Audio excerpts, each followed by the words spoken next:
حضرت امام غزالی رحمۃ اللہ علیہ اپنی کتاب مکاشفۃ القلوب میں ایک واقعہ بیان کرتے ہیں کہ بنی اسرائیل میں ایک شخص عابد تھا اور عیالدار بھی۔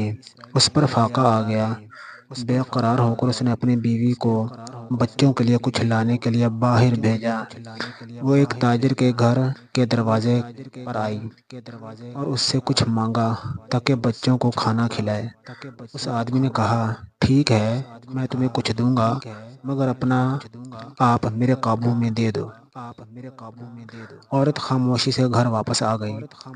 واپس آ کر دیکھا کہ بچے چلا رہے ہیں اور کہہ رہے ہیں، امی جان، ہم بھوک سے مرے جا رہے ہیں، ہمیں کچھ لا دو۔ وہ عورت دوبارہ اسی آدمی کے پاس گئی اور بچوں کے بارے میں بات کی۔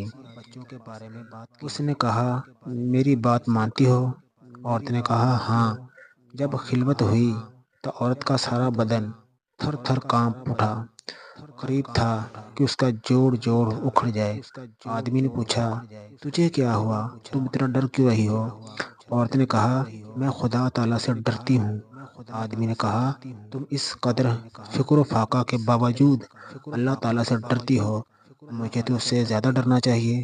چنانچہ وہ برائی سے رک گیا، عورت کی ضرورت پوری کر دی۔ وہ عورت بہت سا مال لے کر بچوں کے پاس آئی اور وہ خوش ہو گئے۔ اللہ تعالیٰ نے حضرت موسیٰ علیہ السلام کو وحی بھیجی کہ فلاں ابن فلاں کو بتا دے کہ میں نے اس کے تمام گناہ معاف کر دیے۔